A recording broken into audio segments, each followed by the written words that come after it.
Good evening, everyone.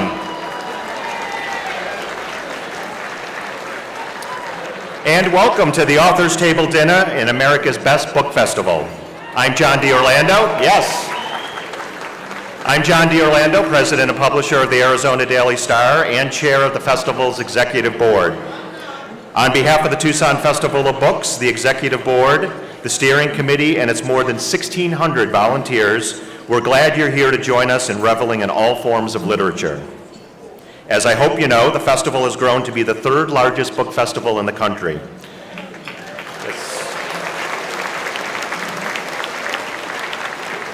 And if you talk to the authors, I think they'll tell you this is the best run, author-centric literary event anywhere. What a success. To the authors who make the festival the literary bestseller, we're delighted to be with you this weekend. You're all rock stars here in Tucson and truly among friends and fans. We hope you enjoy the festival as much as we enjoy having you. And to the book lovers who support this educational experience, your ongoing involvement, passion, and investment for the written word ensures that Tucson is the city that reads, and the Tucson Festival of Books is the greatest never-ending story.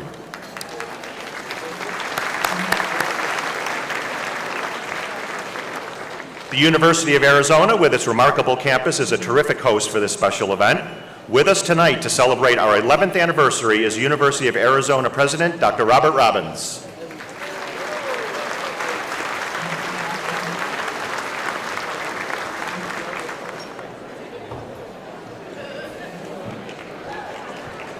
All right, good evening, everyone. I was engaged in a conversation with Judy Rich from Tucson Medical Center and Ed Asner. Yes, the Ed Asner. So, welcome to the University of Arizona and to the Tucson Festival of Books. It's just incredible turnout tonight.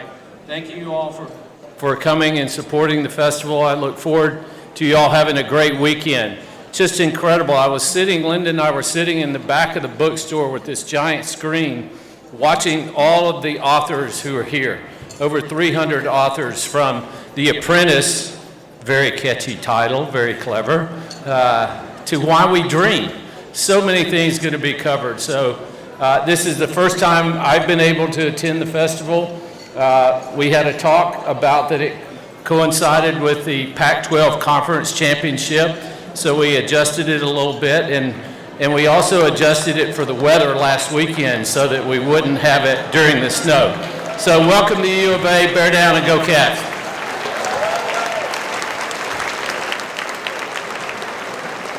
Well, thank you, Dr. Robbins. But I have to say, being president and publisher, imagine the pressure on me with Lou Grant sitting 10 feet away from me right now. So before I turn this over to tonight's MC, we want to acknowledge the University of Arizona Pi Beta Phi sorority for their outstanding community service in providing 20,000 free books to underserved local children and teens. 20,000 free books.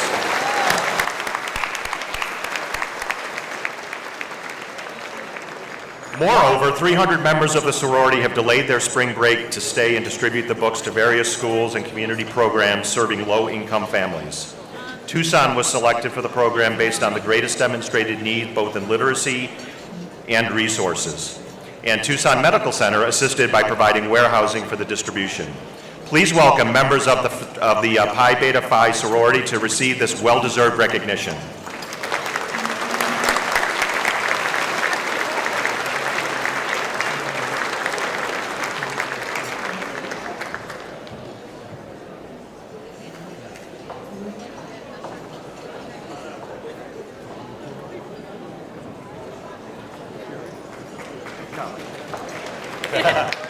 Now let's all look for photos straight back there. Smile. All right, thanks guys. Thank you so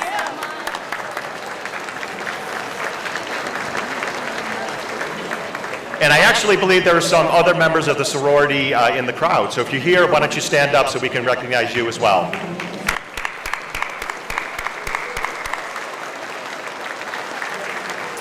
Now it's my pleasure to introduce Lupita Murillo.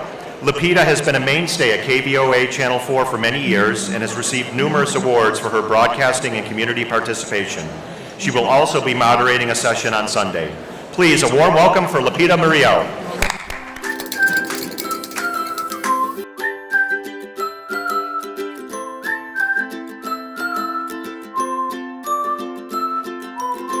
In case you're wondering, a lot of people say, oh, when they meet me in person, they say, I didn't know you were so petite.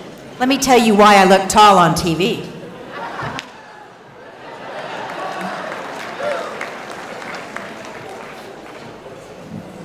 Hello, and I'm Lupita Murillo, News for Tucson. And I want to say thank you for including me in this celebration of literacy and literature. Wow, look at this great decor. I feel like I'm at the Oscars or the Emmys. How about y'all? Oh, come on now. Let's give it up a little bit more. All right. But we do have some award-winning famous authors with us tonight, but one is more accustomed to Emmys than others. Please, a warm welcome for 7-time Emmy winner and author of The Grouchy Historian, Ed Asner. Mr. Asner?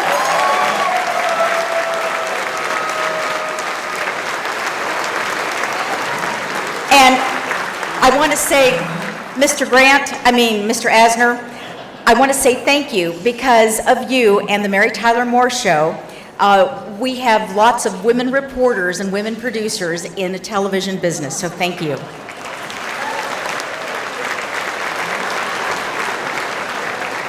Okay, back to the script. This is the festival's 11th year. This is back when Chris Kopak and John Humanek didn't have any gray hair. And Dr. Shelton was president of the University of Arizona and tried to figure out if he could get all these festival goers to pay tuition.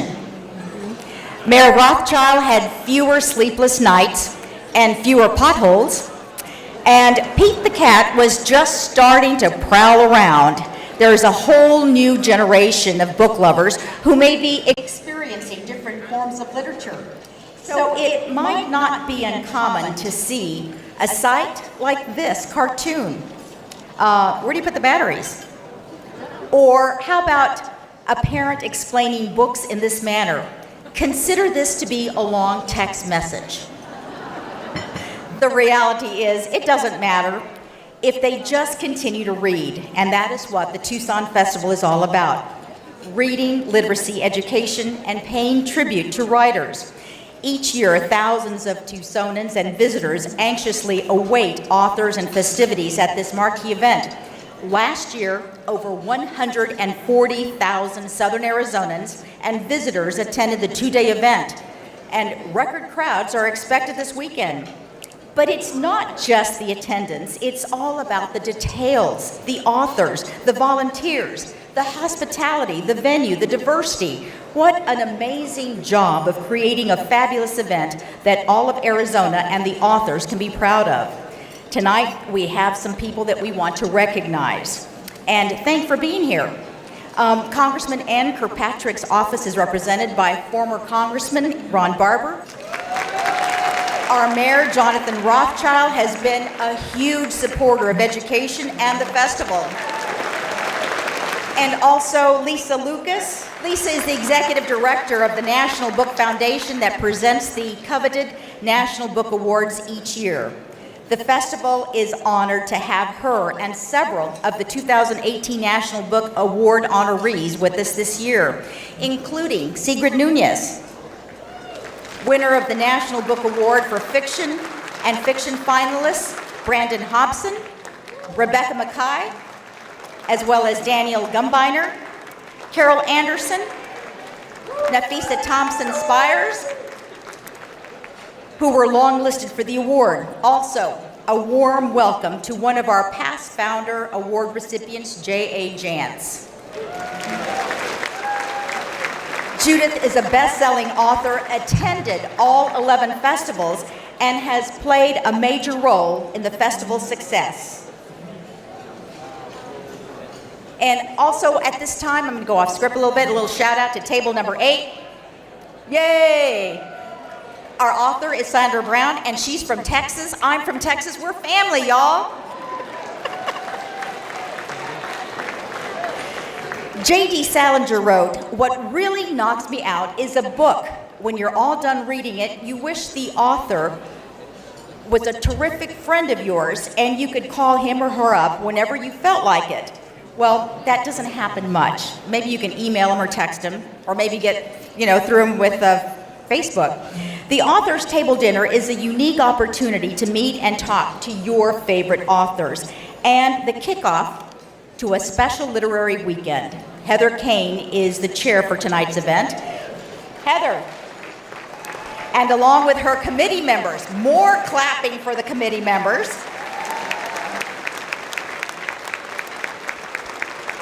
They've gone to food tastings, worked on the decor, met with the U of A staff and various vendors to make sure the Authors Table Dinner continues to be a Tucson favorite. Thank you, Heather.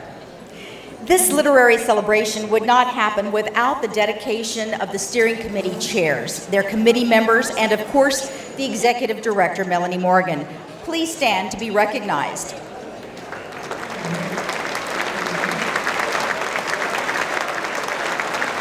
And now, yes, look at all the committee members. And now it is my pleasure to welcome the tireless Do Everything Festival Steering Committee co-chairs Andy and Stuart Shatkin.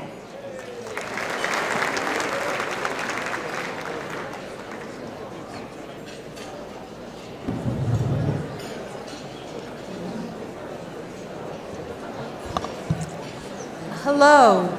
We are honored to be part of an event that brings so much joy and benefits to our community.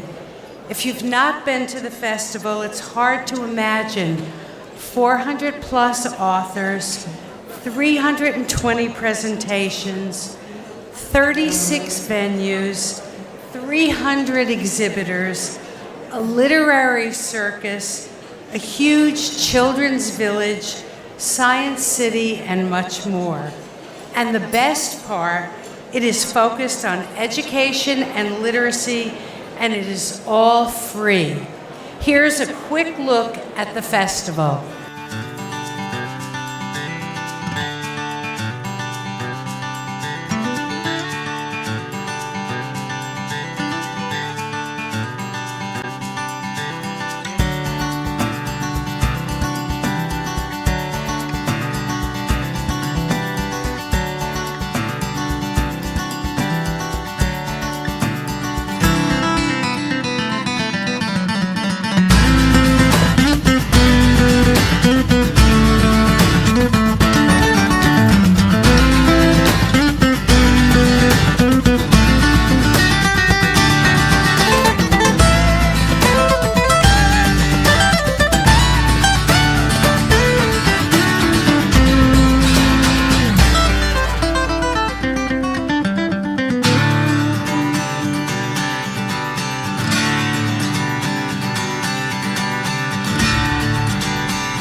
Science City is a festival unto itself.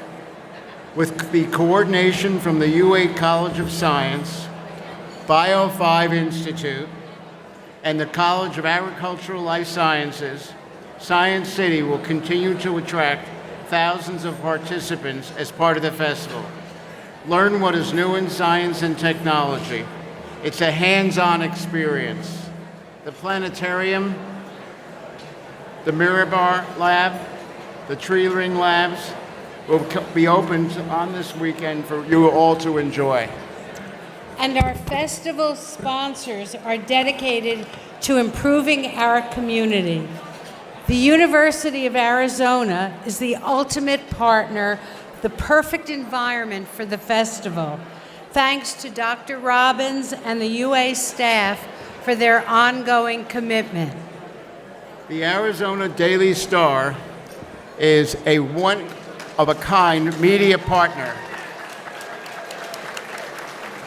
and their talented team, led by John D. Orlando, has spent countless hours producing a fabulous database, updating the website, creating the app thanks to Robin Thomas, instituting the ticketing process, publishing the program, and hosting a venue on the U of A Mall. Thank you.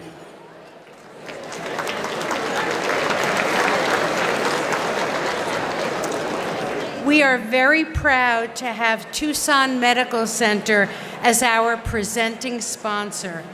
They are not only committed to the festival, but to numerous other community projects and causes. Make sure and see their venue as you stroll through the mall.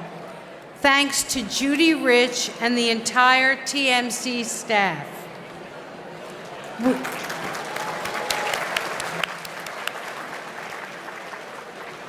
We also want to thank the Stocker Foundation, UA Bookstores, the Marshall Foundation, UA Facilities Management, Western National Parks, the William and Mary Ross Foundation, Pima County Library,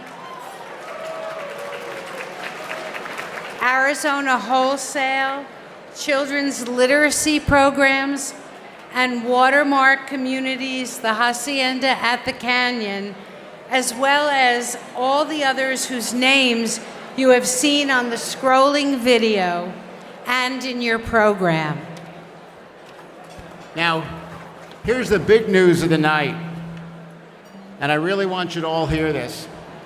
Last but certainly not least, in addition to putting on a remarkable festival, we're equally proud that during the last 10 years, the festival has produced and provided $1,800,000 to improve literacy in southern Arizona. 1,800,000. Oh my. It's a lot of money there.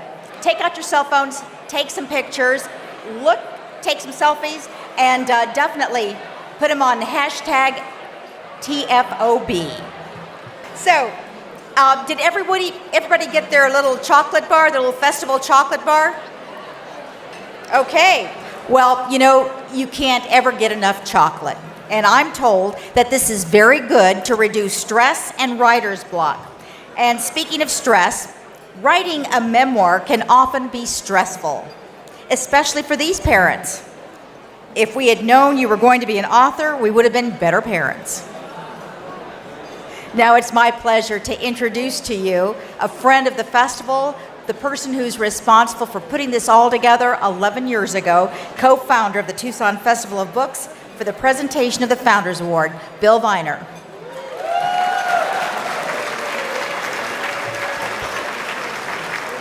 And Bill is also responsible for the cartoons. Like them or not.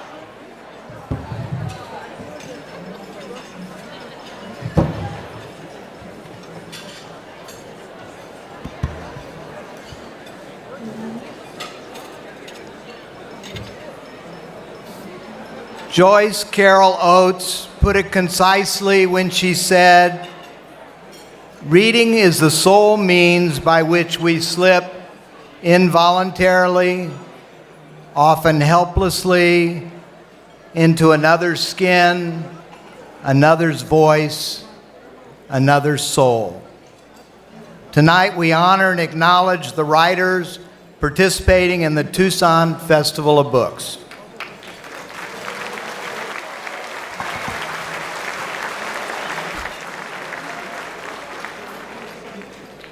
They are the ones who bring words and imagination to life. From Sandra Brown to Andre Dubus to Reina Grande, we are awed by the passion, talent, and achievements. Their wit, thoughts, and ideas are a wonderful gift to all of us. For those authors like Leonard Pitts, Elizabeth Berg, Philip Margolin, and Lisa Genova, who are returning to the festival, we sincerely appreciate your support. And to the newcomers, like Kathy Wang, Fabian Cousteau, Jacqueline Carey, and Joe Lansdale, we hope this is the first of many trips to Tucson and the festival. In 2011, the Tucson Festival of Books established the Founders Award. The award honors literary achievement that has captivated our imagination and whose body of work will be an inspiration to readers, writers, and book lovers. We continue to be inspired by the past honorees. Here they are.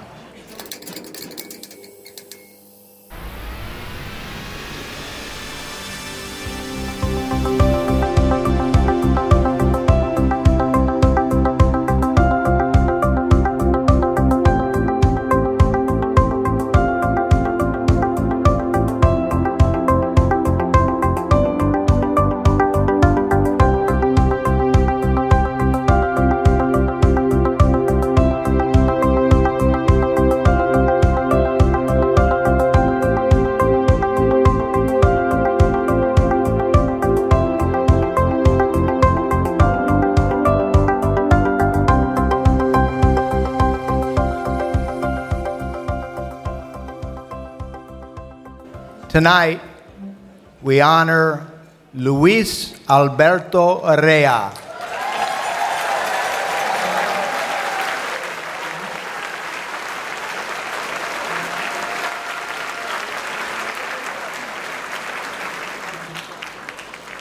Luis is a prolific and acclaimed writer who uses his dual culture life experiences to explore greater themes of love, loss, and triumph.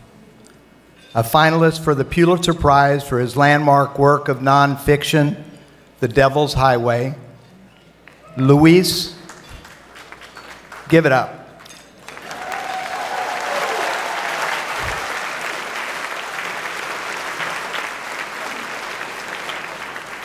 Luis is also the best-selling author of 17 books, including The Hummingbird's Daughter, Into the Beautiful North, Queen of America, The Water Museum, and his latest novel, The House of Broken Angels.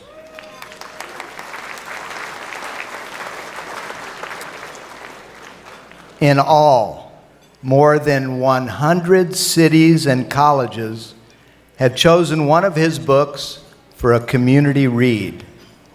Among many other honors, Luis received the Lannan Literary Award, an Edgar Award, and an American Academy of Arts and Letters Award in Literature. Born in Tijuana to a Mexican father and an American mother, he now lives outside of Chicago and teaches at the University of Illinois, Chicago. Luis and his wife, Cindy, hi Cindy, have attended the Tucson Festival of Books each and every year and have made a lasting impression on our community.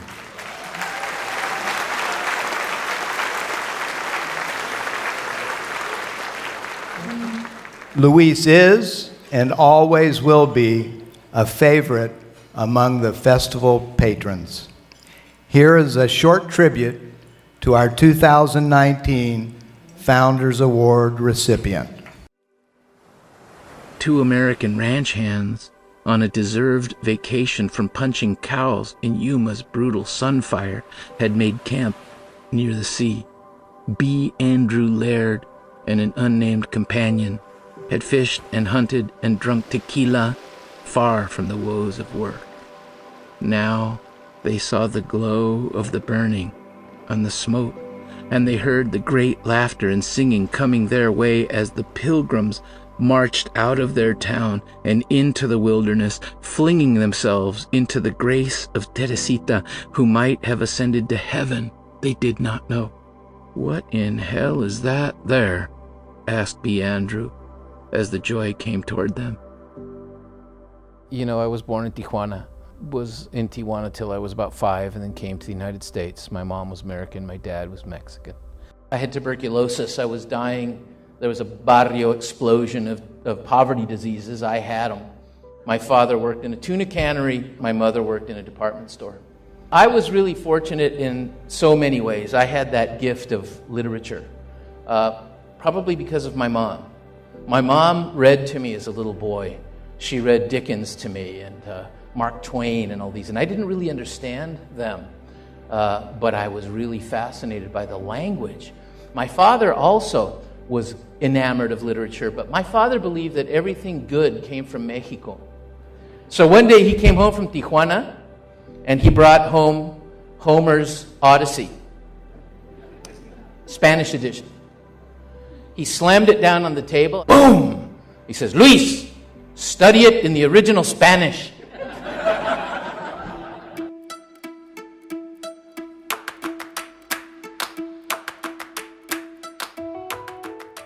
You know, what gets me is the rest of the country has this really twisted view of us, La Frontera and fronterizos, and it's all horror and nightmare and dirt and nastiness and paranoia and walls y quién sabe qué.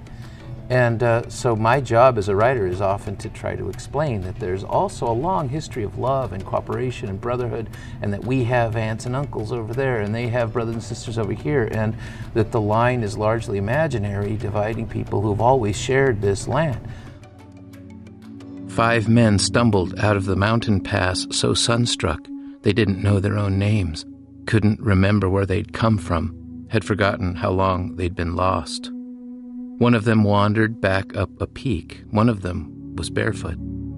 They were burned nearly black, their lips huge and cracking, what paltry drool still available to them spuming from their mouths in a salty foam as they walked. Their eyes were cloudy with dust, almost too dry to blink up a tear.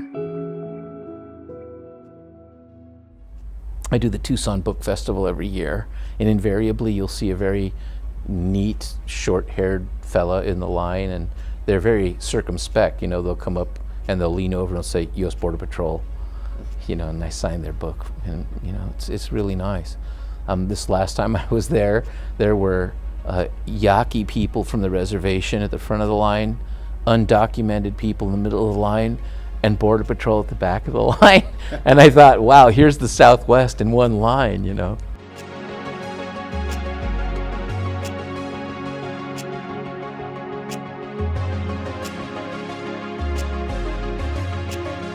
Please welcome Luis Alberto Arrea.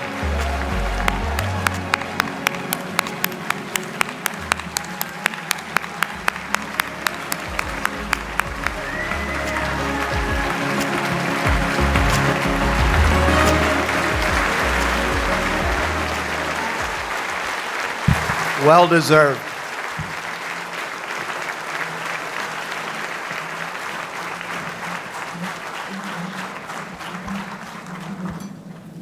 Luis, we're honored to present you this storyteller, a storyteller for a storyteller.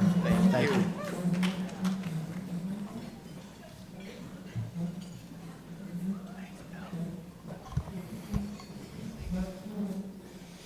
Buenas tardes, Tucson. Tijuana in the house. Okay, actually, Naperville, Illinois. But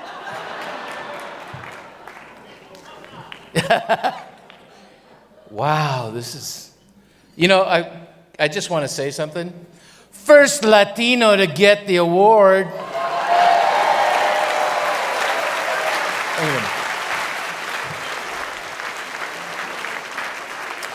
Not to be selfish, but I want to recommend they just make me the only one, so I'll go down history.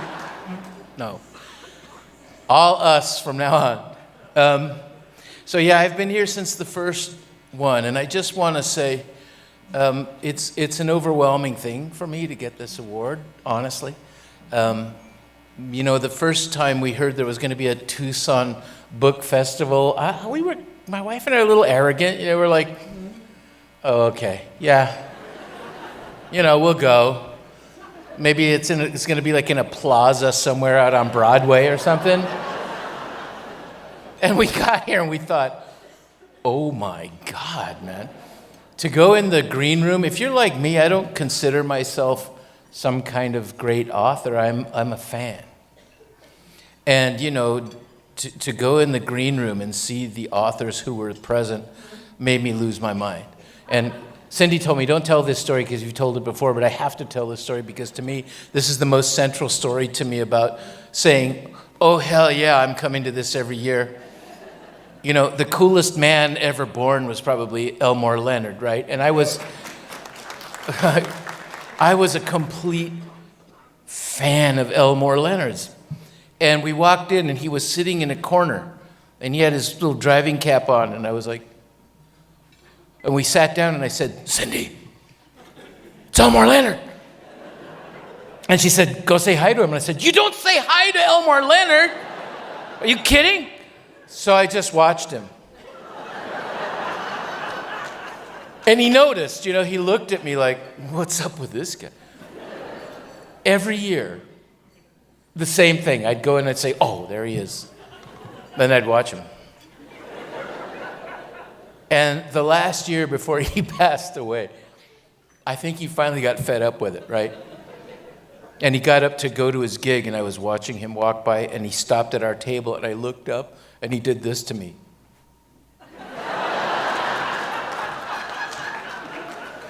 And weirdly, I'm glad I never spoke to him because that was the quintessential Elmore Leonard moment, wasn't it? He was just like, and he walked out. So what can one say about this place? This festival is a place. This is a family that comes together once a year. And yeah, you're the third biggest, but it is true you're the number one best book festival in the country. I've been to almost all of them, and I ain't going back, but I come here every year. So I just want to say, the care, the generosity of this book festival. We always tell authors who haven't been here yet, just wait. They'll get you to your gig. They'll look out for you. And as Cindy always says, this is the only book festival we go to that when it's time for you to leave, people say, hey, bye, thanks.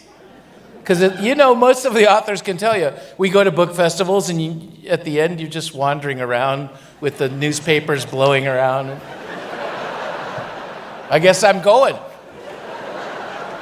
So, I first came to Tucson working on a book called The Hummingbird's Daughter. Thanks. Cheap applause line. And I did not know what to expect. I had been researching that book for 10 years. And I thought, okay, so I'm going to write about Yaqui people. I better actually go meet Yaqui people. And I came down here, and if you know the book, it took me over 20 years if I'd known it was going to take 20 years, I wouldn't have started it. But Teresita Urrea was my great aunt, the Mexican Joan of Arc, and she was a great healer, medicine woman, hechicera, all this stuff. And so I came here, and I just want to give you a little idea of what Tucson means to me, the little things I carry about Tucson. So I got here, I did a little reading at Coyote's Voice. Any locals remember that little bookstore, Coyote's Voice? Right? Let's reopen it. Come on, Bill Viner. It got in the Citizen, a little write-up with a picture. So this is my experience of Tucson.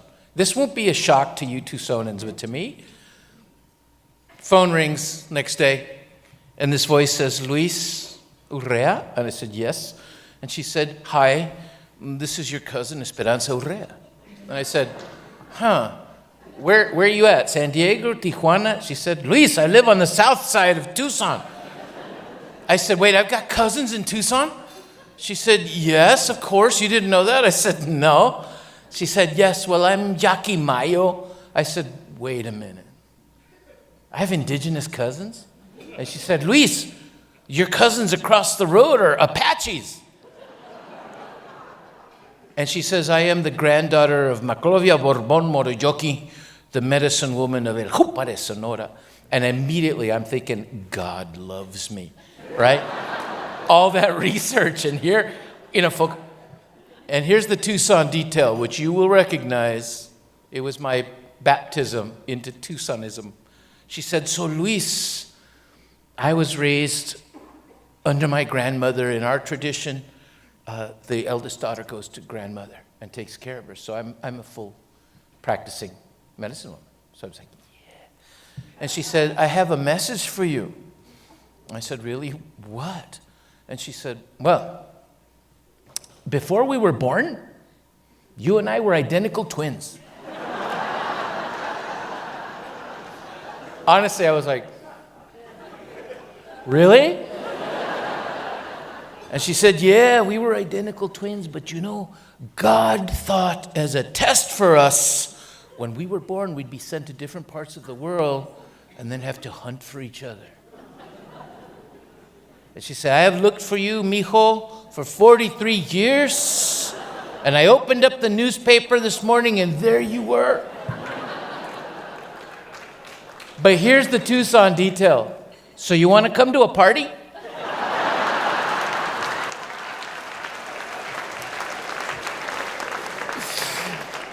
Who wouldn't love that? So I'm just very grateful. I can confess now, since we're all friends, that I've sat here and watched people win it and seethed with rage and envy. But I also just want to say, this festival has given me the chance to meet heroes and meet friends, and some of them lifelong friends. And I'm so thankful. I've met some friends tonight that I want to meet. And I come here every year thinking, wow, who's on the list? Tell me who's there. I didn't know Joe Lansdale was here. I'm like, what? What? I didn't know that, so I'm kind of thrilled again. So I just want to thank you. I'm going to cherish it. I tend to break awards, so we'll have it shipped so that I can't destroy it. But we leave here on book tour for the paperback of House of Broken Angels. And the last thing I just want to say, thanks to you all, and especially to the Viners. I've watched this festival go through so many challenges. Political upheaval, ethnic problems, literacy upheavals, Jim Harrison. Jim was spectacular. So many things have happened. Weather, and here we are now. And, in honor of y'all, last year when we were releasing my new book in hardcover, we forced New York to release it here so it could have its birth here. Yeah.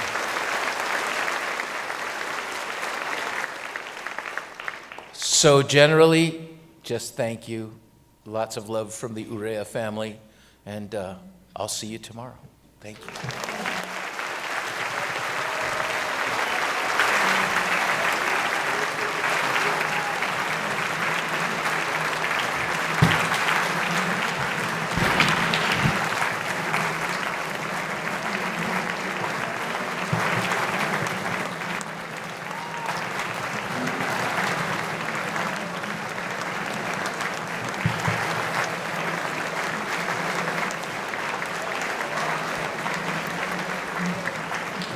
Luis, I'm from South Texas, and we would say, pa que se piquen. When you were here in Tucson, when you were talking about your book, I was the reporter that interviewed you.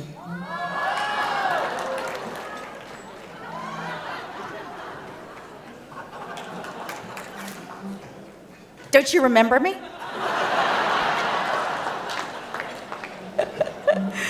Congratulations. It is an honor. It really is. I feel like you did with the author that you were in awe. That's how I feel tonight.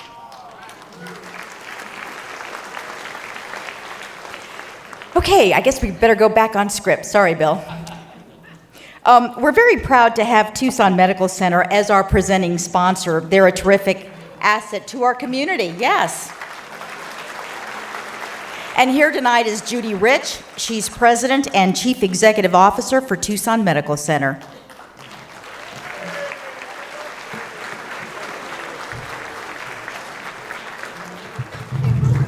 I know, that's okay. That's my little secret.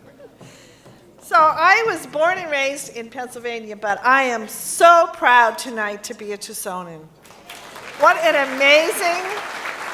amazing place we live in. So I have the wonderful honor of introducing to you tonight Kwame Alexander, a regular contributor to NPR's Morning Edition. He is the recipient of numerous awards, including the Coretta Scott King Author Honor, the Lee Barrett Hopkins Poetry Prize, 3 NAACP Image Award nominations, and the 2017 inaugural Pat Conroy Legacy Award.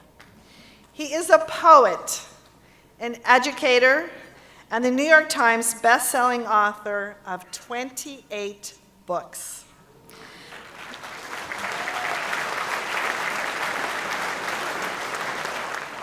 He is the 2018 NEA Read Across America Ambassador. Kwame is the founder of Versify, an imprint of Houghton Mifflin Harcourt, and the host and producer of the literary variety talk show Bookish.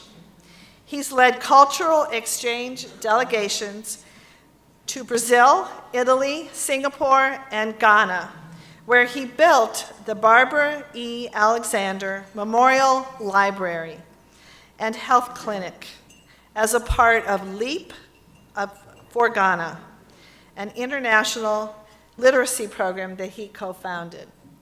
Please extend a warm Tucson welcome for Kwame Alexander.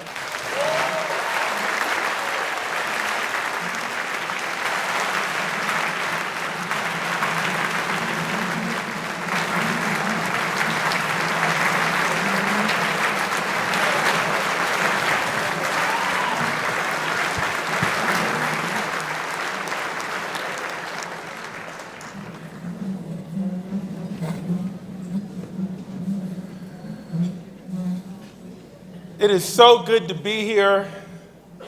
I want to thank the Tucson Book Festival for having me. This is my second time in Tucson, my first time at the festival. It's good to see so many writer friends. We don't get to see a lot of our writer friends until we're at festivals, so that's a good thing. I was in Washington, D.C. about a year ago. I was driving down 16th Street, and I saw a writer friend of mine by the name of Jason Reynolds. And I pulled my car over, and we talked. And I said, congratulations. He was up for the Kirkus Prize, which was a $50,000 prize. And it's the largest sort of children's prize in America. And he said, man, we get the announcements come out next week, and I hope I win. And I said, I hope you do too, but I think you got it. I'm feeling pretty confident. And of course, on that Tuesday, he won. Probably about 9 days ago, I was in a place called Savannah, Georgia, and I was at the Savannah Children's Festival, and the Savannah Book Festival was going on, and I saw another writer friend of mine named Nana Kwame Ajay Brinya, who wrote a book called Friday Black. And he said, you know, I'm up for the Penn Stein Award, and it's a huge prize, and I hope I win. And I said, you got this. You got this. And on Tuesday, he won the Penn Stein Award. Yeah, stand up. Y'all give it up for Nana Kwame Ajay. Stand up, man. Stand up.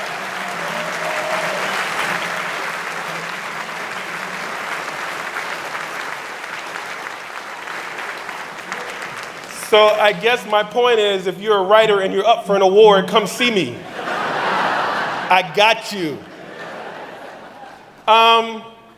It's the end of the night. We've all eaten some pretty great food. I ate at Mi Nabito. Yeah, so I'm ready to sleep. And that was like 9 hours ago. So I think what I want to do today is just sort of talk about the maybe 5 things I've learned in my writerly life. Number 1, be authentic. Be your authentic writing self. My first book came out in 1994. I wrote a book of questionable love poems. I published it myself. I had grown up in a house with a father who was a publisher, so I knew publishing.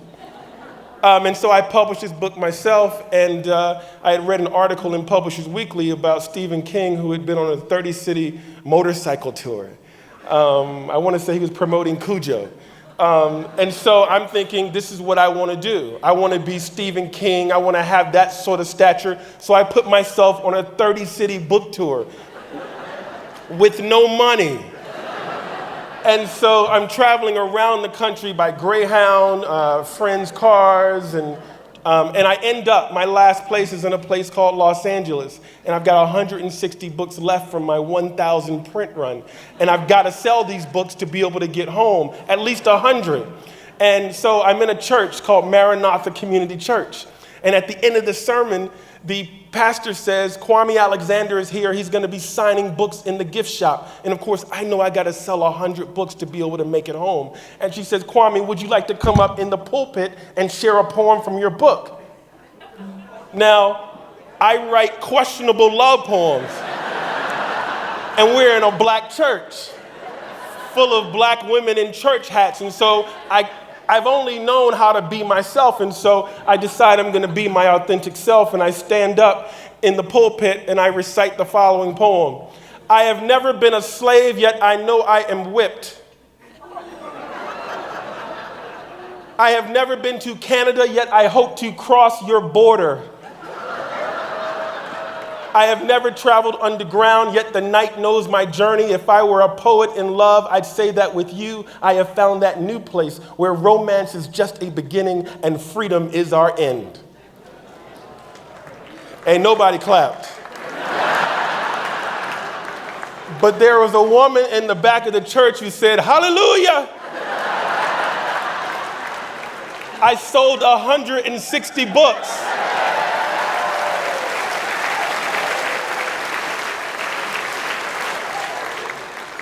In your writing life, in your life, you gotta be your authentic self. You gotta write your life. You gotta write your story. The second thing, writing is an art. Publishing is a business. I had written 13 books. I had maybe sold 13,000 copies in total over 13 years. My wife said, it's probably time for you to consider getting a job. I mean, I had had temp jobs. I had had contract positions. She said, it may be time. And I said, well, just give me a little bit more, a little bit more time. And she said, well, I'll give you 3 months to figure this out, and then you're gonna have to start looking in the paper for a real job. She said, but here's an idea. You've written this children's book. This is my first children's book. I had a daughter, and she would cry, and my wife would be at her work because she had a job. And when my daughter would cry, I would play Ella Fitzgerald. And so I wrote this book about a rooster that stars a jazz band with Duck Ellington and Mules Davis. And when I got the publishing contract, I told my wife we're going to be rich. Well, we weren't going to be rich. She said, I think you should take your children's book, you should buy 100 copies from your publisher. You get them at a discount, and you should go to a farmer's market and you should sell them. And I'm thinking, I've written 13 books. I'm pretty acclaimed in my own mind. I'm not going to get a table at a farmer's market and sell books. But okay, I'll try it. Because I don't want to look in the Washington Post for a real job. And so I go to the farmer's market, the Reston Farmer's Market. I have 100 copies of my book, Acoustic Rooster. I have them stacked on the table pretty nicely. I have a bale of hay. I have a t-shirt that says, Got Rooster. and I have Miles Davis playing. It costs $25 for the table. It starts at 9 a.m. By 10:40, I'd sold all 100 books. Who comes to farmers markets? Parents and grandparents pushing strollers with kids. I get home, I had $1,600. My wife said, "How'd you do?" I said, "Honey, I made $900.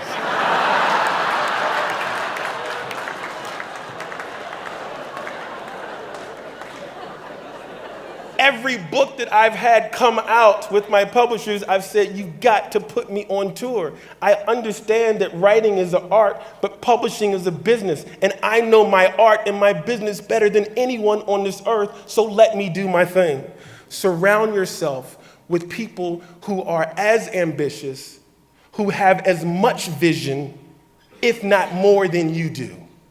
Okay? Now, certainly I had my wife who believed in me. I had my daughters. I had my parents. I had some of my writerly friends who were pushing me forward. But there were people in my life who were no people. My first novel was published in 2013, my first novel for children. My second novel was written at a place you may be familiar with. It's called Panera Bread. I talked to my publisher and I said, "Yeah, I've got my second novel." My first novel was a young adult, or YA. My second novel was middle grade. She said, "Well, Kwame, I don't think you should sort of write middle grade. You should stay in your lane." And so I decided I wasn't going to work with her anymore. Now, it was nothing personal. I had love for her, and she had given me this opportunity, but she didn't share the same vision that I did for my writerly career. No one can know more about you than you know about yourself. And so I found an agent and decided we were going to submit this middle grade novel to other publishers.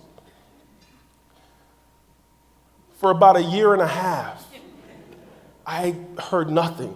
He just said people aren't interested. They aren't going for it. This was a novel in verse, using poetry to tell the story. Publishers aren't really going for poetry, Kwame. And so every other month I would hear these, rejections from him. And so finally, after a year and a half, I went up to him and I said, I haven't seen any of the rejections. Can you just talk to me? What's the problem? And he looked at me and he said, "Kwame, I gotta tell you, I never sent the manuscript out.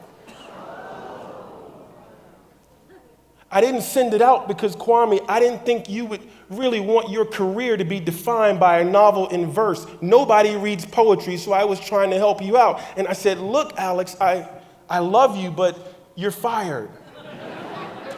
Because you cannot have anybody who's sort of on your team who doesn't share the same vision you have. And I got another agent, and she sold the book. And yes, the book eventually ended up winning this award called the Newbery Medal.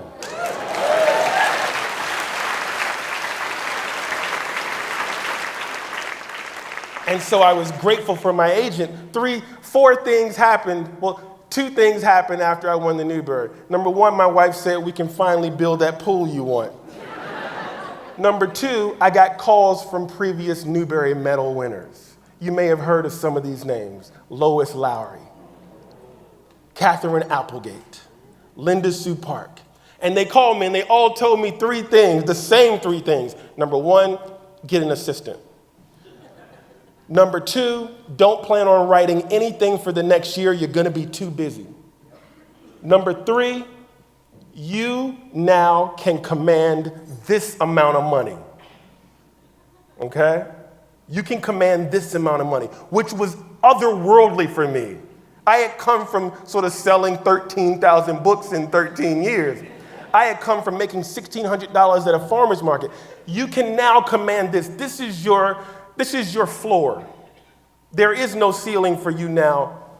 So I get a call from one of the largest of the big 5 publishers. And they say, "Kwame, we want to meet with you. Congratulations on the Newbery Medal." I show up, I get ushered to the penthouse. My father, who's sitting over here, he says, "Kwame, remember what I told you, act like you belong to be in the room." I get ushered in, they have the entire executive team. They essentially say, "You can do whatever you want. What would you like to write? What would you like to publish?" And I've got a list of things. Fine, we're going to do it. My agent and I walk out. This is the agent who sold the crossover, the novel that won the Newbery. We walk out, and she says, they made an offer. So I wanted to step out and let you know. And I said, great. Now remember, this is what the 3 Newbery medalists told me. She says, this is the offer. And I said, okay, well, so we got to do better than that. And she says, I don't know how much better. I said, we'll try. And she comes back and she says, okay, they've doubled the offer. And I said, well, that's not going to work. This is what I want. And it's not that I want to flex or I need another pull. It's that I know my worth. And she says, I don't think you're going to be able to get that, and you don't want to be, as the old folks would say, too big for your britches. You're not going to get that kind of money. And I say, I love you, Deborah, but you're fired. Because you cannot have people around you who have less vision and less expectation and less respect for the work that you put in, the work that you put in for 23 years. And so I get another agent, and within 6 months, I'm there.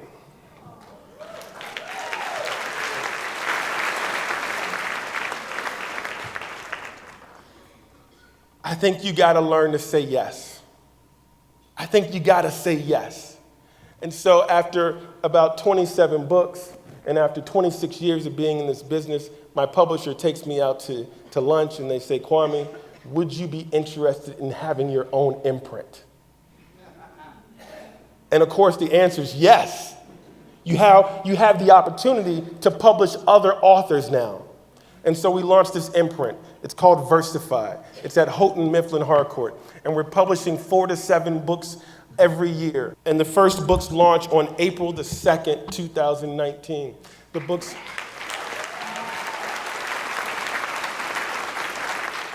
books are Vamos by Raul III, which is a picture book. It's sort of a Richard Scarry type book set in a Mexican neighborhood.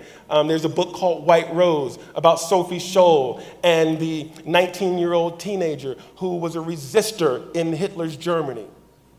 There's a book called The Last Day of Summer about 2 boys who freeze summer.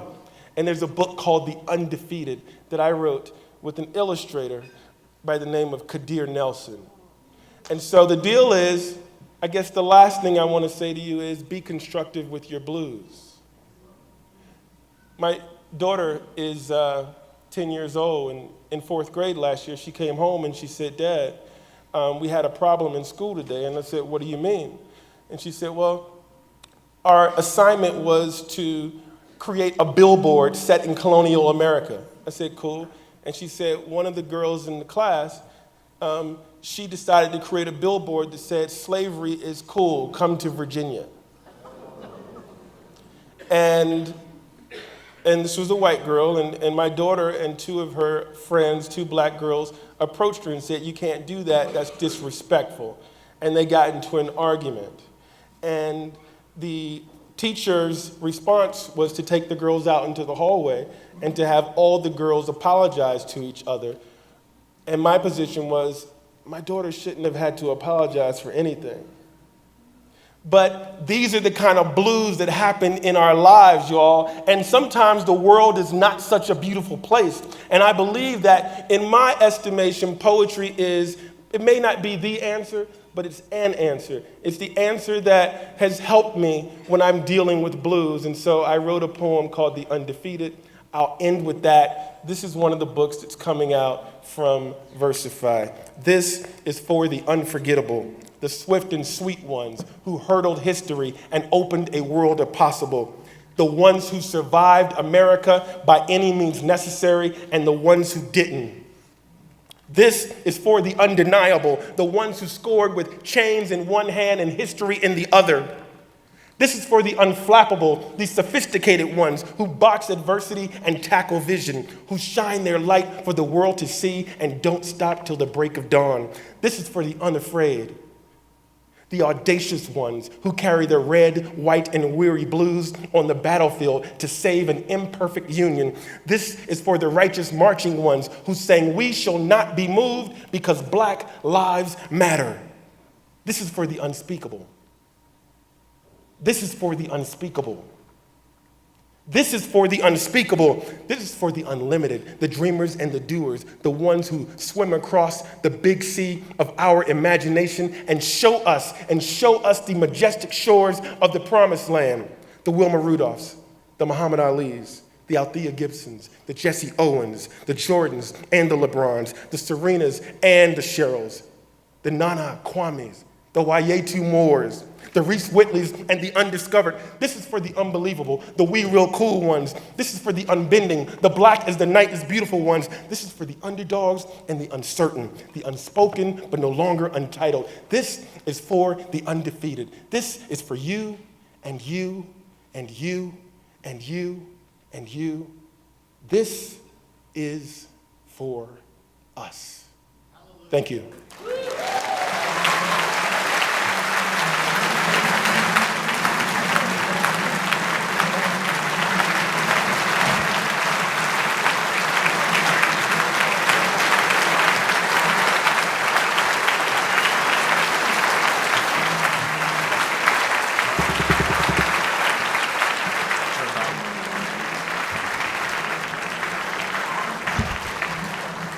Thank you. Thank you very much, Kwame. We hope you enjoyed the evening, and as you exit, please get a copy of the Arizona Daily Star Festival Guide. And if you have not already done it, stay awake just a little bit longer and mark down where you're going to be going tomorrow. And Sunday, I will be moderating a panel at 11 o'clock, so hope to see you there. So thank you. Good night y que pasen muy buenas noches.